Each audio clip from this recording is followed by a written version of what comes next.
तो आ गए सभी लोग। जैसे कि आपको पता है कि एमआरएस में चल रही है PYQ सीरीज और आज हम करने वाले हैं कार्बन एंड इट्स कंपाउंड के PYQs, जो कि एक बहुत मोस्ट इम्पॉर्टेंट चैप्टर है जो कि मोस्टली बच्चों को समझ में नहीं आता है ना। तो आज हम इसे करने वाले हैं प्रीवियस ईयर क्वेश्चन, ताकि आपका ये भी चैप्टर हो जाए क्रिस्टल क्लियर। तो नमस्कार दोस्तों, मैं हूँ राधिका सिंह, आपके केमिस्ट्री एजुकेटर। तो चलिए स्टार्ट करते हैं। Let's get together make your achievement real. तो इस वीडियो के एंड तक अगर आप बने रहोगे तो आपको कॉन्फिडेंस आ जाएगा कि हाँ, कार्बन एंड कंपाउंड चैप्टर मैं कर सकता हूँ, ये तो बहुत इजी है। ओके, तो इसमें हर टाइप के क्वेश्चन आपको मिल जाएंगे। तो चलिए स्टार्ट करते हैं कुछ क्वेश्चन। चलिए स्टार्ट करते हैं। तो जैसे कि आपको दिखाई दे रहे हैं क्वेश्चन, पहला फर्स्ट क्वेश्चन क्या है, why are most carbon compounds are poor conductor of electricity. अब आप चैप्टर तो पढ़ के आए होंगे, एज आई ऑलवेज सेड कि कॉन्सेप्ट आपका क्या होना चाहिए, क्लियर होना चाहिए। तो most of the carbon compounds poor conductor of electricity क्यों है? जैसे कि हमें पता है कि कार्बन कंपाउंड्स कैसे कंपाउंड फॉर्म करते हैं, कोवेलेंट कंपाउंड्स फॉर्म करते हैं। इसी वजह से ये इनके पास आयंस नहीं होते, क्योंकि आयनिक कंपाउंड क्या करते हैं, इलेक्ट्रिसिटी कंडक्ट करते हैं। आयनिक कंपाउंड क्यों करते हैं इलेक्ट्रिसिटी कंडक्ट? क्योंकि उनके पास फ्री आयंस होते हैं, लेकिन कोवेलेंट कंपाउंड्स के पास फ्री आयंस नहीं होते। तो इस वजह से ये होते हैं पुअर कंडक्टर ऑफ इलेक्ट्रिसिटी। तो आप आंसर लिख सकते हो बिकॉज, तो आप आंसर लिख सकते हो एक लाइन में इसका, because carbon compound form covalent compounds, because carbon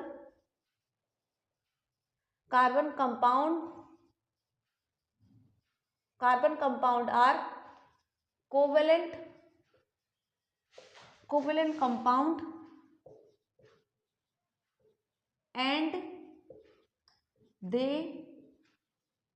have not free ions to conduct electricity. Okay, तो ये पहला आंसर कंप्लीट। क्यों होता है ऐसा? सिंपल है हमारा आंसर कि बिकॉज कार्बन कंपाउंड, ये जो कार्बन कंपाउंड्स जो होते हैं ये होते हैं हमारे कोवेलेंट कंपाउंड्स। क्या होते हैं? Covalent compounds. And they have not free ions to conduct electricity, और इनके पास फ्री आयंस नहीं होते इलेक्ट्रिसिटी कंडक्ट करने के लिए। तो चलिए स्टार्ट करते हैं दूसरा question. Which type of compound can be formed by carbon compound? अभी बता दिया, कार्बन कंपाउंड कौन से टाइप के कंपाउंड फॉर्म करते हैं, आयोनिक या फिर कोवेलेंट? क्या लिखा है ऊपर? Covalent compounds. जो कार्बन कंपाउंड्स होते हैं वो हमारे एक्चुअली शेयरिंग करते हैं इलेक्ट्रॉन की, इस वजह से ये क्या करते हैं, कार्बन कंपाउंड फॉर्म करते हैं। तो अब पूछा है वाई, क्यों करते हैं? ये भी मैंने आंसर अभी भी दे दिया कि एक्चुअली क्या होता है कि कार्बन कंपाउंड्स में ये जो होते हैं इलेक्ट्रॉन को गेन और ट्रांसफर नहीं कर पाते, यानी कि लूज और गेन अपने इलेक्ट्रॉन्स का नहीं कर पाते। इस वजह से ये इलेक्ट्रॉन शेयर करते हैं। शेयर करने से ये बनाते हैं कोवेलेंट बॉन्ड, और कोवेलेंट बॉन्ड से बने हुए कंपाउंड्स आपको पता है क्या होते हैं, कोवेलेंट कंपाउंड। तो चलिए जल्दी से इसे भी लिख देते हैं। कैसे टाइप के? सबसे पहले लिखेंगे which type of carbon compounds can be formed by carbon atom. Which type of compound? Covalent compound. आप पूरा लैंग्वेज लिख सकते हैं, covalent compound, carbon compound form covalent compound. अब क्योंकि इसका वाई का रीजन आएगा, क्यों करते हैं, बिकॉज, यहां से मैं आंसर लिख रही हूं, because they do not lose और gain electron as they share electrons to form covalent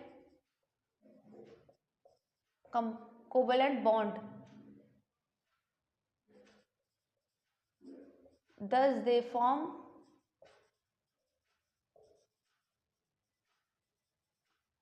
covalent compound. तो सिंपल सा आंसर हमारा रेडी है। क्या था कि कार्बन कंपाउंड किस तरीके के कंपाउंड फॉर्म करते हैं, सिंपली कोवेलेंट कंपाउंड फॉर्म करते हैं। अब क्या था, वाई, क्यों करते हैं, because they do not lose और गेन इलेक्ट्रॉन, क्योंकि ये लूज और गेनिंग इलेक्ट्रॉन्स की नहीं कर पाते हैं। As they share electron to form covalent bond, इसलिए ये इलेक्ट्रॉन शेयर करते हैं कोवेलेंट बॉन्ड्स बनाने के लिए। दस दे फॉर्म कोवेलेंट कंपाउंड, इसलिए कोवेलेंट बॉन्ड से हम जानते हैं कि कोवेलेंट बॉन्ड किन कंपाउंड्स के बीच में होता है, उन्हीं एटम के बीच में होता है जो बनाते हैं कोवेलेंट कंपाउंड्स। ओके, तो जल्दी से फटाफट ये वाले करो। वाई कार्बन कंपाउंड्स है flow melting and boiling point, कितना इजी क्वेश्चन है ये, मैं नहीं दे रही हूँ, ये मैंने अपनी तरफ से नहीं दिए, ये प्रीवियस ईयर क्वेश्चन है बच्चों। तो अगर आप थोड़ा सा ध्यान से पढ़ लेते हैं, बेसिक चीज़ों को भी पढ़ के जाओगे तो आप बहुत अच्छा स्कोर कर सकते हो। ओके, तो जल्दी से देखो, वाई कार्बन कंपाउंड्स है low melting and boiling point. अब जैसे कि हमें पता है कोवेलेंट कंपाउंड्स, कार्बन कंपाउंड्स कैसे कंपाउंड फॉर्म होते हैं, कोवेलेंट कंपाउंड फॉर्म होते हैं, और इनका बॉन्ड बहुत ज़्यादा क्या होता है, वीक होता है। इनका बॉन्ड वीक होता है, इनके बीच में फोर्स ऑफ अट्रैक्शन कम होता है इनके एटम्स के बीच में, इस वजह से ये क्या करते हैं, इजीली ब्रेक डाउन हो जाते हैं। इनका लो मेल्टिंग पॉइंट और बॉइलिंग पॉइंट इसी वजह से होता है।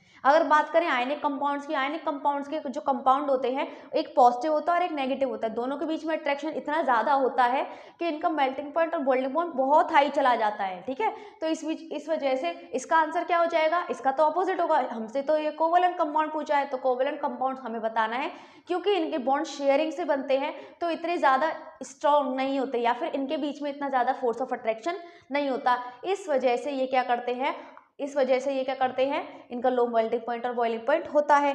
तो जल्दी से इसका आंसर आप जल्दी से लिखिए, why are carbon compounds have low melting और बॉइलिंग पॉइंट। चलिए आंसर लिखिए, कार्बन कंपाउंड्स आर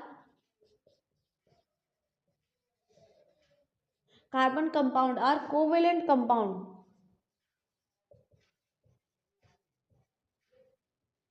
जो कार्बन कंपाउंड्स होते हैं वो हमारे क्या होते हैं, covalent compound. So they have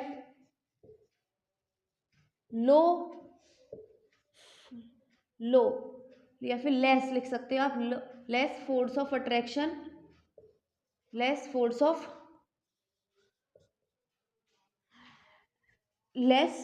attraction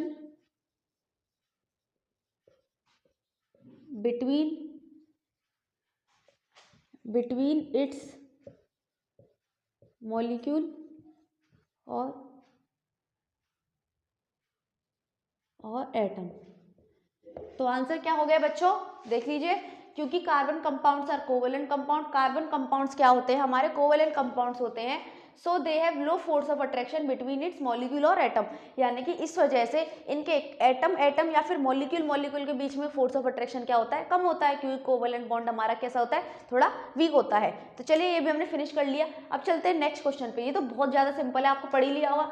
right the number of covalent bonds, कितना बच्चों जैसे चुट्टू मुट्टू क्वेश्चन दिया है, अब फटाफट से बता दो, हमारे बच्चे तो होशियार है। C4H10, तो पहले हम बनाएंगे स्ट्रक्चर, देन हम इसके काउंट करेंगे covalent bonds.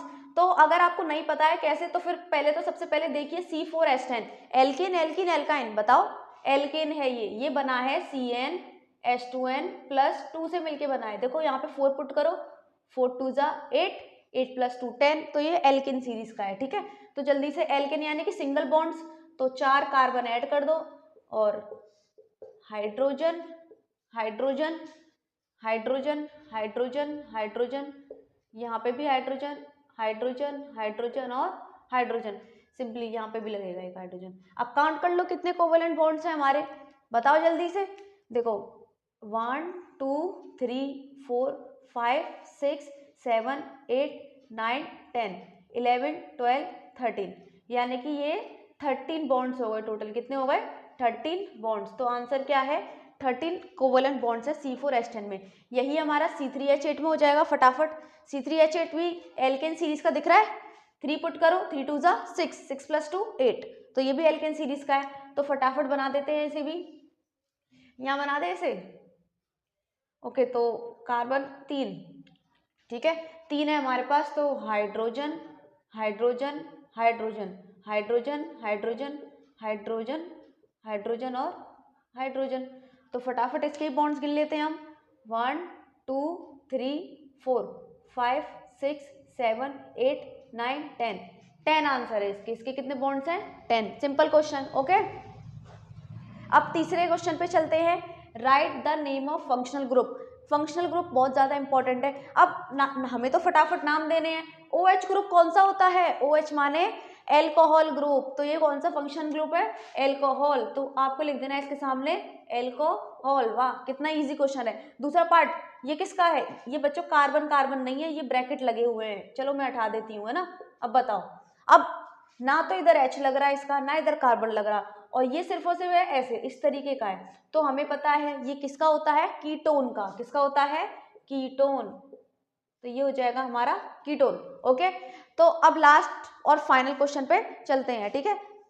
Right molecular formula of second third member of homologous series whose first member is methane. तो यानी कि हमें होमोलॉगस सीरीज के सेकंड और थर्ड मेंबर लिखने हैं, और बोला है फर्स्ट मेंबर हमारा क्या है? मीथेन। मीथेन का यानी कि ये एल्केन सीरीज से बिलोंग कर रहा है, मीथेन है ना, इसका मतलब ये एल्केन सीरीज से बिलोंग कर रहा है। पहले तो मीथेन का फॉर्मूला लिख लो फटाफट। एल्केन सीरीज का फॉर्मूला CnH2n+2 होता है। ओके, तो यहाँ से आ जाएगा CH4 आ जाएगा मीथेन। अब फर्स्ट मेंबर ये हो गया, सेकंड मेंबर फटाफट लिख दो। होमोलॉगस सीरीज में हमें पता है इसमें ग्रुप, इसमें कितने का डिफरेंस होता है? CH2 ग्रुप का। तो आप ऐसे कर सकते हो CH2 ऐड करते जाओ, या फिर आप डायरेक्ट फॉर्मूले से भी निकाल सकते हो। सेकंड पूछा है तो 2 डाल दो यहाँ पर, तो 2 डालेंगे तो क्या हो जाएगा? C2H 2 2 4 + 6, ये हमारा हो गया सेकंड। और थर्ड मेंबर क्या हो जाएगा? थर्ड मेंबर 3 डाल दो, अब 3 2 6 और 3 8 ऐसे, या फिर आप CH2 भी ऐड कर सकते हो। तो यहाँ पर हमारे हो जाते हैं ये, हमने फर्स्ट 3 क्वेश्चन कंप्लीट कर लिए हैं। कितने इजी क्वेश्चन है, तो फटाफट इन्हें जल्दी से स्क्रीनशॉट ले लो और आगे बढ़ते हैं, है ना। तो चलिए जल्दी से करते हैं और क्वेश्चन। फोर्थ क्वेश्चन पे चलते हैं। Write name and structure of N aldehyde with 4 carbon atom. Simple question है कि हमें स्ट्रक्चर बनाना है उस कंपाउंड का, और नेम भी लिखना है कौन से ग्रुप का, कौन सा फंक्शनल ग्रुप है? एल्डिहाइड, जिसमें हमारे 4 कार्बन आते हों। सिंपल सी बात है, सिंपल क्या है कि 4 कार्बन एटम वाला एल्डिहाइड बना देना है। अब 4 कार्बन एटम वाला एल्डिहाइड क्या हो जाएगा? C4। अच्छा, बहुत सारे बच्चे क्या करेंगे कि यहाँ CHO लिख देंगे और यहाँ लिखेंगे C4H9, है ना, C4H9 CHO। तो मतलब यहाँ पर ये कर देंगे, लेकिन ये नहीं करना है, क्योंकि हमें पता है कि एल्डिहाइड का कार्बन भी उन कार्बन में गिना जाता है, चेन में गिना जाता है, ऐसा नहीं है ये अलग है। तो 4 कार्बन तो अलग से लगाओगे, फिर CHO ग्रुप भी लगाओगे, तो 5 कार्बन हो गए टोटल। 4 ये रहे और 5 ये रहे, तो इसलिए ये गलत हो जाएगा। इसलिए हमें 4 कार्बन का लेना है, यानी कि इसका कार्बन भी चेन में गिना जाएगा। तो इसे कर देना है हमें C3 और इसे कर देना है हमें 5, तो हो जाएगा C3H5CHO। अब देखो 3 कार्बन ये रहे, चौथा हमारा एल्डिहाइड का, तो काम बन गया हमारा। अब हमें नेम भी लिखना है। नेम क्या हो जाएगा? हमें पता है 3 वाले का नेम क्या हो जाएगा? प्रोपेनल। क्या हो जाएगा? प्रोपेनल। पता है कि नहीं पता? एल्डिहाइड में Al लगता है, Al, सॉरी प्रोपेनल नहीं, 4 है ना, मैं भी तो कंफ्यूज हो गई। 4 है तो हमारा लग जाएगा ब्यूटेनल, सॉरी, है ना। क्या हो जाएगा? ब्यूटेनल हो जाएगा। क्या हो जाएगा? ब्यूटेनल। अब फटाफट स्ट्रक्चर बना देते हैं। देखो 3 कार्बन 3 कार्बन 3 कार्बन, चौथा हमारा हो जाएगा CHO। ओके, तो ये हाइड्रोजन यहाँ, ये यहाँ हाइड्रोजन, ये यहाँ, ये यहाँ, ये यहाँ, ये यहाँ और ये यहाँ, तो ये बन गया तुम्हारा CHO। ठीक है, तो ये क्या बन गया तुम्हारा पूरा का पूरा कंप्लीट, कि हमने स्ट्रक्चर भी बना दिया, नेम भी लिख दिया और हमने ये फॉर्मूला भी लिख दिया। तो हमारा ये फर्स्ट क्वेश्चन हो गया फटाफट कंप्लीट। ठीक है, नेक्स्ट चलते हैं। Right the structure formula of ethanol. अब ये बहुत ही मोस्ट इंपॉर्टेंट क्वेश्चन है, क्योंकि इसमें होने वाली है कुछ अलग टाइप की रिएक्शन, जो कि हर बार रिपीट होके आती है। कैसे भी आ सकती है, तुम्हें XYZ की फॉर्म में पूछ लें कि X कंपाउंड को कंसनट्रेटेड H2SO4 के साथ क्या किया जा रहा है? हीट किया जा रहा है, देन Y बन रहा है हमारा। इस तरीके के क्वेश्चन बहुत ज़्यादा पूछे जाते हैं, तो इसलिए मेक श्योर कि ये वाली रिएक्शन को आप पूरा घोट के पी के जाना है। ओके, कुछ भी नहीं छोड़ना है इस रिएक्शन में। अब देखो रिएक्शन क्या है, पढ़ते हैं ना, क्या है? Right the structure formula of ethanol. Ethanol का स्ट्रक्चर फॉर्मूला क्या है? What happen when it is heated? X is concentrated H2SO4 at 443 Kelvin. Right chemical equation. थोड़ा अंदाजा तो लग ही गया होगा इस चीज से कि कंसनट्रेटेड H2SO4। अब कंसनट्रेटेड H2SO4 का ये तो मतलब नहीं है कि ईस्टर में ही आता है, एक और चीज में आता है वो, क्योंकि हमारा टेम्परेचर भी लिखा है। कौन सी? Dehydration reaction. Yes, dehydration reaction. तो आपको डिहाइड्रेशन रिएक्शन अच्छे से घोल के पी लेनी है। आपको बिल्कुल भी इसे मिस नहीं करना है। हर बार ये बहुत ज़्यादा आता है, बहुत ज़्यादा हर बार रिपीट हुआ है, कैसे भी करके आता है, अपना भेस बदल के आता है आपको फंसाने के लिए, लेकिन आपको फंसना नहीं है बिल्कुल भी, ठीक है। आपको फटाफट क्वेश्चन करते जाने कि चाहे तुम्हें चैलेंज देना है इस रिएक्शन को कि तुम कैसे भी है, लेकिन हम आपको पहचान लेंगे और आपको फटाफट फोड़ देंगे, ठीक है। तो चलिए इस क्वेश्चन को भी फोड़ दो जल्दी से। क्या है स्ट्रक्चर फॉर्मूला ऑफ इथेन? पहले तो इथेनॉल का फॉर्मूला लिखो, क्योंकि इथेनॉल है, एल्कोहल आएगा, क्या आएगा? एल्कोहल।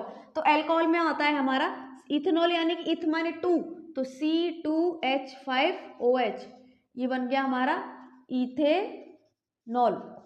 नेक्स्ट क्या है? What happen? अब क्या होगा जब हम इसे हीट करेंगे कॉन्सेंट्रेटेड H2SO4 की प्रेजेंस में इतने टेम्परेचर पे। अब इसके लिए तो आपको बेटा रिएक्शन आनी चाहिए। C2H5OH को हम क्या कर रहे हैं? हीट कर रहे हैं विद कॉन्सेंट्रेटेड H2SO4 के साथ।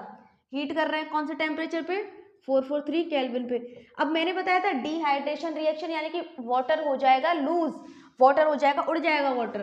तो यहाँ वाटर हो गया तुम्हारा उड़ गया, और यहाँ बन जाएगा इथीन, CH2, यानी कि यहाँ आपका बन जाएगा इथीन।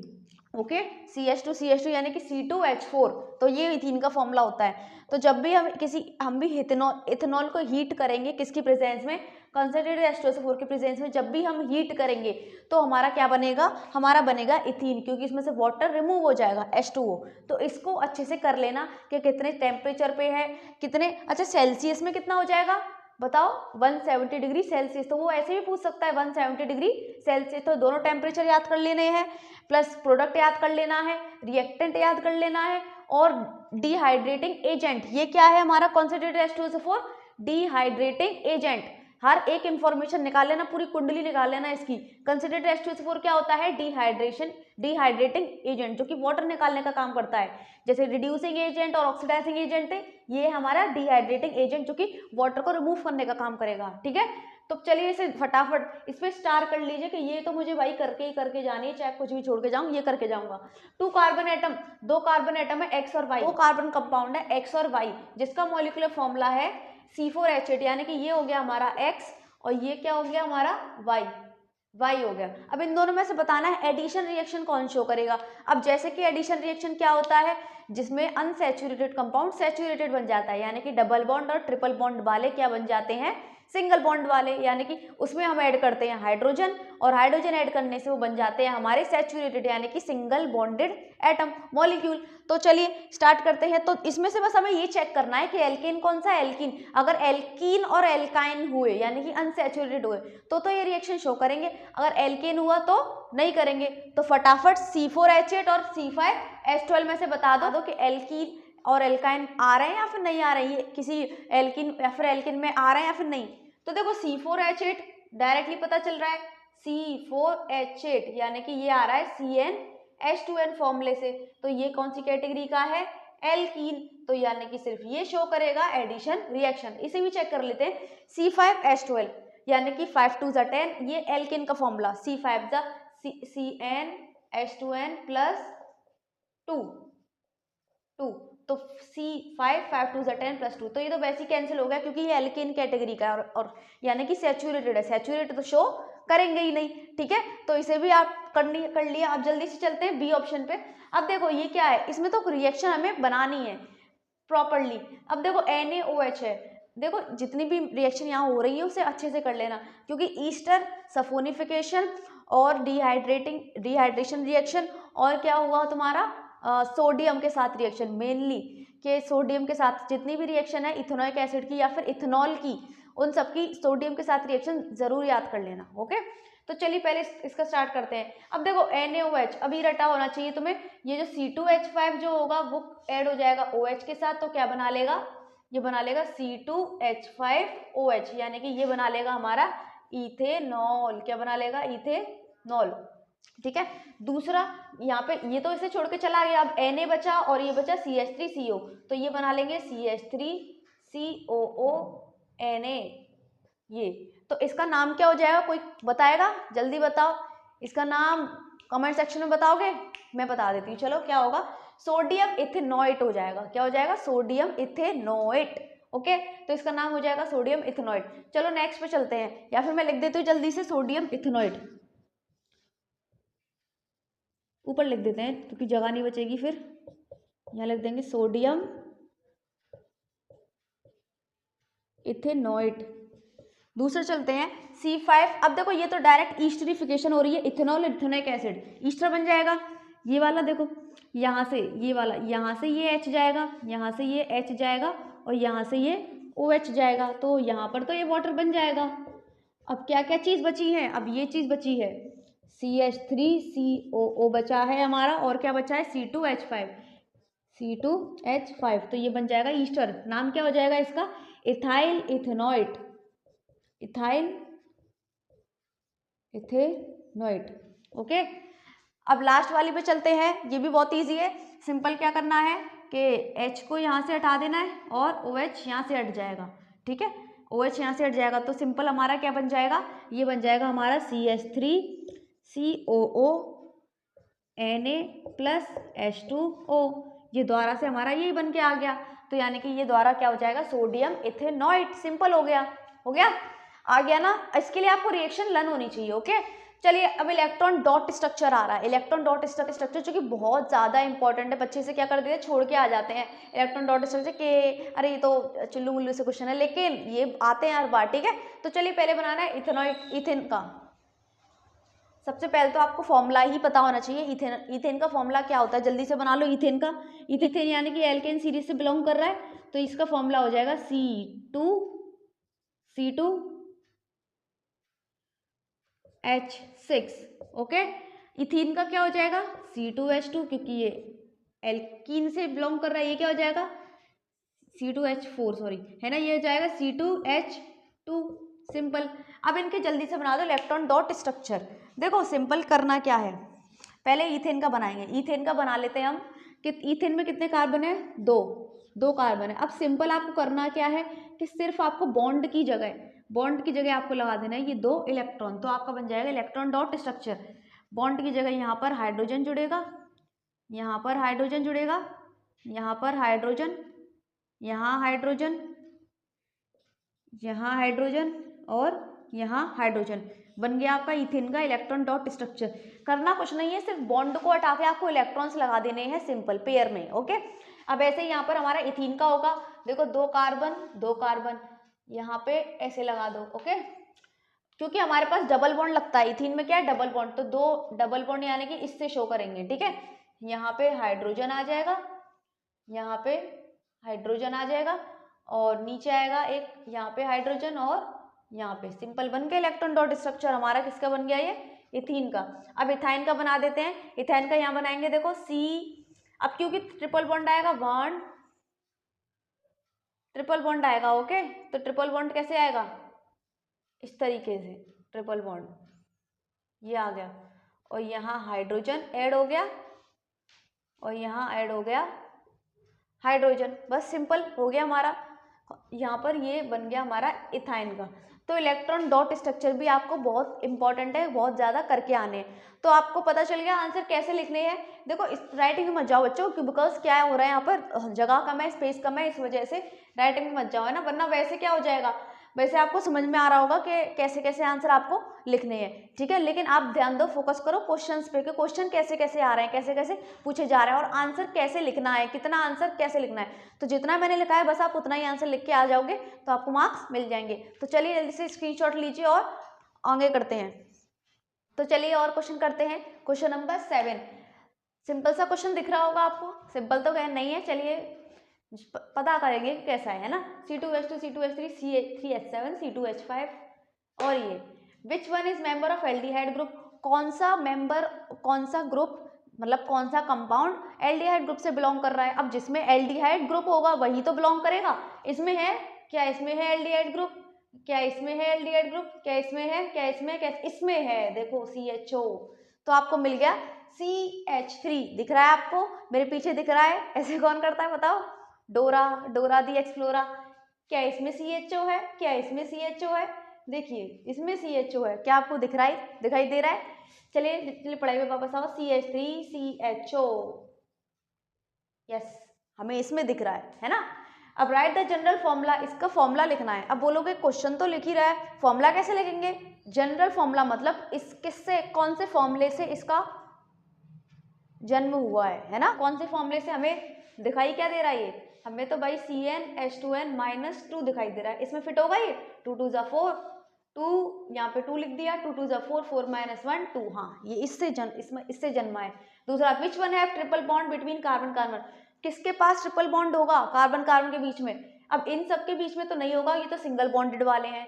C2H6 देखो क्या है, 2 2 जा 4, 4 + 2 6, तो यानी कि ये तो एल्केन से आ रहा है, ये होगा C2H2 ट्रिपल बॉन्डेड, ठीक है, C2H2, क्योंकि ये आ रहा है एल्कीन से। किससे आ रहा है? एल्कीन, यानी कि CnH2n-2 से आ रहा है। ये किससे आ रहा है? -2 से, ऐसे CnH2n-2 से आ रहा है। इससे देखो कर 2 2 1, ठीक है, 4 - 2 2 आ गया, तो फिर यानी कि ट्रिपल बॉन्ड इसमें होगा, यानी कि alkene. Right the molecular formula of first member of homologous series which C3H7 belong, यानी कि यहाँ से जिस सीरीज से ये बिलोंग कर रहा है उसके फर्स्ट मेंबर लिखना है, ठीक है, यानी कि जिससे ये जन्मा है, जिस फैमिली से ये आ रहा है, जिस फैमिली से हमने निकाला है खींच के, तो उस फैमिली के फर्स्ट मेंबर का नाम लिखना है। तो फर्स्ट मेंबर यानी कि पहला कार्बन होगा उसमें, क्योंकि इसमें तो क्योंकि अल्कोहलिक ग्रुप है ना ये, तो अल्कोहल में तो कोई कार्बन होता नहीं है जो उसे हम चेन में गिनेंगे। डायरेक्टली हम क्या कर देंगे, क्योंकि हमें पता है फर्स्ट पूछा है, तो CH3OH हो जाएगा। ये क्या हो जाएगा? मीथेनॉल हो जाएगा।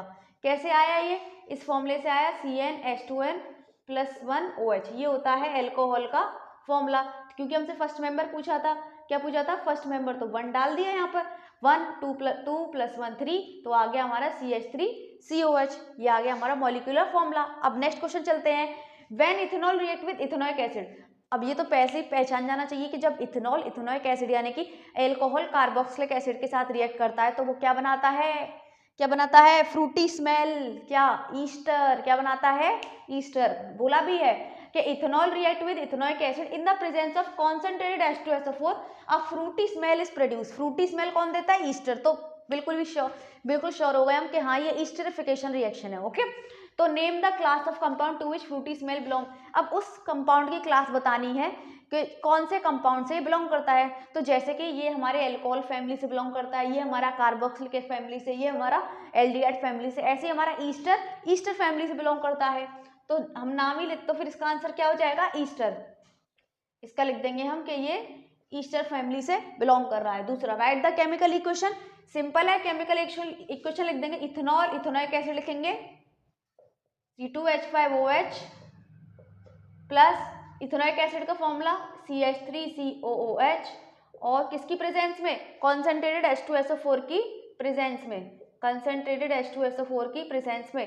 तो सिंपल हमारा यहाँ से OH हट जाएगा, यहाँ से H हट जाएगा, तो ये तो निकल जाएगा वाटर, तो ये बन जाएगा CH3COO C2H5 प्लस H2O, बन गया। इसका नाम लिख देते हैं हम, इसका नाम हो जाएगा हमारा इथाइल इथेनोएट। ओके, तो रिएक्शन आपको याद हो गई, ये वाटर, ये इथेनॉल और ये इथेनोइक एसिड। अब पूछा है what is the role of H2SO4 in reaction, reaction में इसका रोल क्या है? अब जैसे इसका रोल डिहाइड्रेटिंग रिएक्शन में था, डिहाइड्रेशन रिएक्शन में क्या रोल था इसका? ये डिहाइड्रेटिंग एजेंट की तरह काम करता है, यानी कि वाटर रिमूव का काम करता है। तो यहाँ पर भी तो वही करेगा। आकर देखो इसने वाटर ही तो रिमूव करवाया है, देखो लास्ट में क्या निकला है? Water.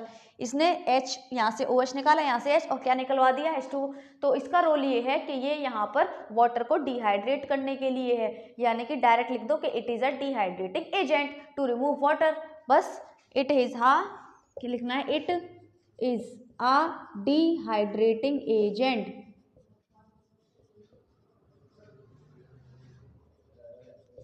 It is a dehydrating agent which remove water. Simple इसका रोल क्या है? पानी निकालने का, वाटर निकालने का काम है इसका, सिंपल। तो देखिए कितनी सिंपल क्वेश्चन है, ये मैं खुद अपने मन से नहीं बना के लाई, ये मैं प्रीवियस ईयर से उठा के लाई हूँ। अब आप खुद सोच लो, बस थोड़ी सी मेहनत करनी है, स्मार्टली मेहनत करनी है कि कैसे हम कर सकते हैं पूरा। तो स्मार्टली मेहनत कैसे करनी है, मतलब कौन से टॉपिक पे ज़्यादा फोकस करना है, फालतू टॉपिक पे तो फोकस करना ही नहीं है। तो कौन से टॉपिक मोस्ट इंपॉर्टेंट टॉपिक्स हैं जिनको हम पढ़ के अच्छे से अच्छा स्कोर कर सकते हैं। तो इसका भी वीडियो फटाफट इसका भी वीडियो आने वाला है, तो इसका वीडियो आपका आ जाएगा बहुत जल्दी, जिसमें मैं बताऊंगी कि आपको कि कैसे हम स्मार्टली वर्क करें, यानी कि most important question, most important topics पे वो वीडियो होने वाली है कि साइंस में मोस्ट इंपॉर्टेंट टॉपिक्स हर चैप्टर में से चुन चुन के हम किन्हें पढ़ें ज़्यादा कि उनसे नंबर हम स्कोर कर सकें। जैसे इसमें कार्बन कंपाउंड में कुछ ही रिएक्शन है जो बार बार आ रही है, जैसे डिहाइड्रेटिंग एजेंट रिएक्शन आ रही है, डिहाइड्रेशन रिएक्शन आ रही है, ईस्टरिफिकेशन बार बार आएगी, सफोनिफिकेशन बार बार आएगी, और प्लस सोडियम की इथेनॉल और इथेनोइक एसिड के साथ ज्यादा आएगी, है ना। तो ये गिनी चुनी रिएक्शंस हैं जो बहुत ज्यादा बार रिपीट हो रही हैं, बाकी सारी इतनी बार नहीं हो रही, मतलब सब पढ़ना तो आपको सब है लेकिन फोकस इन पे करना है। तो इसका भी वीडियो फटाफट आने वाला है, तो वेट करिए। ओके, तो जब तक के लिए इसे स्क्रीनशॉट लीजिए। चलो तो फिर करते हैं 2 लास्ट क्वेश्चन और इसके बाद आपका वीडियो हो जाएगा एंड और आप चैन की सांस ले सकते हैं। तो उससे पहले एक क्वेश्चन, एक्सप्लेन क्लीनिंग एक्शन और सोप। सोप का क्लीनिंग एक्शन बताना है हमें सिर्फ बताना है। आप मीजल्स बना के भी डायग्राम मीजल का अच्छे से याद कर लेना। अगर आपको क्लीनिंग एक्शन पूछा है और आपने क्लीनिंग एक्शन बता दिया है और मीजल का डायग्राम भी बना दिया नीचे, तो भाई सोने पे सुहागा, यानी कि फिर तो आपका कोई नंबर काट ही नहीं सकता कोई, ठीक है। तो अगर आपने नहीं बोला है तब भी आप मीजल फॉर्म करके दिखा दिया करो। ओके, तो चलिए लिखते हैं, इसका आंसर मैं लिख देती हूँ, ऐसा ही आंसर आप डिटो लिख के आ जाना किसमें, पेपर में, ठीक है। तो क्लीन रिएक्शन ऑफ सोप हमें बताना है, तो हमें when soap dissolve in water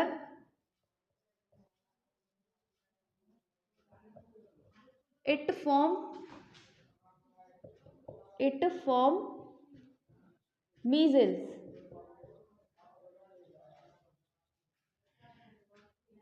the measles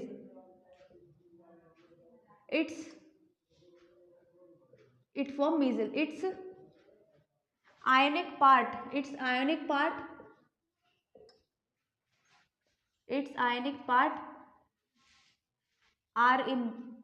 water, its ionic part is in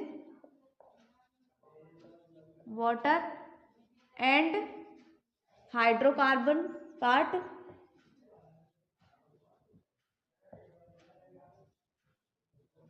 is attached, hydrocarbonic part is attached to डट या फिर ग्रीसी और oily particle, dot attach to dot. Okay, अब इसे आगे लिखना है मीजिल entrapped the dirt and pull it into the soap water,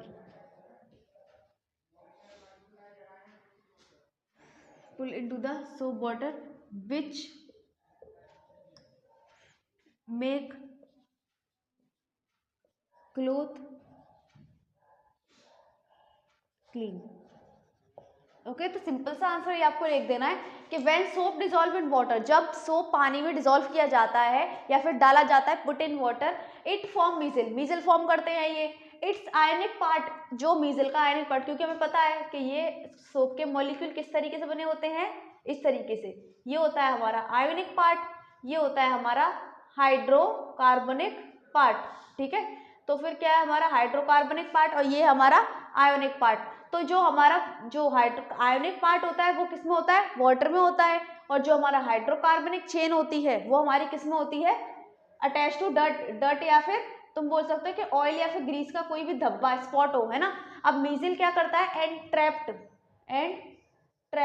entrapped यानी कि मीजल उसे चारों तरफ से घेर लेता है, किसको, डट को, एंड पुल इट, और इसको खींच लाता है, किस में से, कपड़े में से पानी में खींच लाता है, और इससे क्या होता है, the soap water which make cloth clean. तो जो मीजल होता है वो क्या करता है, सोप जो डट है उसे खींच लाता है, किसमें, सोप वाटर में खींच लाता है। तो हमने देखा है सोप वाटर गंदा हो जाता है और कपड़ा हमारा साफ हो जाता है, तो यही रीजन है।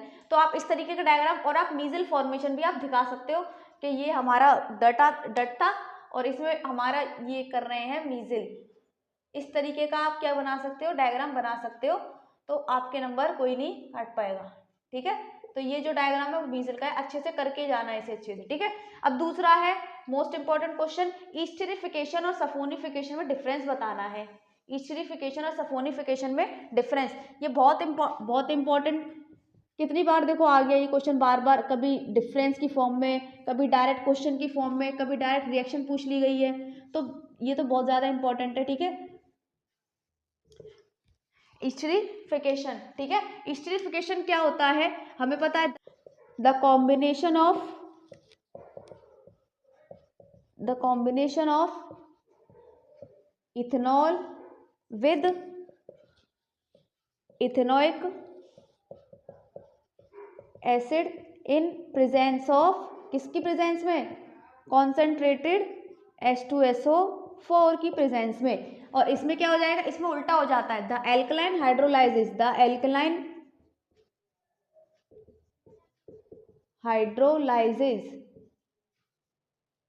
Of ester, the alkaline hydrolysis of ester to form soap and alcohol. तो जो एल्कलाइन हाइड्रोलाइसिस होता है, यानी कि हमें ईस्टर को तोड़ना है, हाइड्रोलाइज करना है एल्कलाइन यानी कि बेस से, ताकि हमारा क्या बन जाए, सोप। फिर हम यहाँ पे दूसरे पॉइंट पे लिख देंगे इनकी रिएक्शन, जैसे CH3COOH प्लस C2H5OH, किसकी प्रेजेंस में, कंसनट्रेटेड H2SO4 की प्रेजेंस में। अब कंसनट्रेटेड H2SO4 की प्रेजेंस में क्या बन जाएगा, यहाँ से ये निकलेगा, यहाँ से ये निकलेगा, यानी कि CH3COOC2H5 हमारा बन जाएगा। ये क्या बन गया, ईस्टर, क्या बन गया, ईस्टर प्लस H2O, यानी कि वाटर भी तो निकालना है अभी, ठीक है। सेम इसमें हो जाएगा हमारा ईस्टर। अब इसमें तो ईस्टर हो जाएगा, ईस्टर लिख लो फटाफट, ईस्टर हमारा क्या है, ये रहा, तो इस ईस्टर को उठा के यहाँ लिख लो, यानी कि इसका नाम भी लिख देना, इथाइल इथेनॉइड। मैं लिखवा चुकी हूँ पहले ही रिएक्शन में, इसलिए मैंने यहाँ नहीं लिखा है, ठीक है। तो फिर CH3COH का एल्कलाइन यानी कि NaOH के साथ रिएक्शन, हाइड्रोलाइसिस किया जाता है यानी कि हीट किया जाता है, फिर आपका हो जाएगा C2H5 यहाँ से निकलेगा और OH यहाँ से निकलेगा। तो मैंने बताया था क्या बना लेंगे ये, तो अभी पहले हाँ क्या बना लेंगे, ये बना लेंगे C2H5OH बना लेंगे। उससे पहले ये और ये मिलकर क्या बना लेंगे, हमारा सोडियम इथेनॉइट। ये क्या बना लेंगे, सोडियम इथेनॉइट।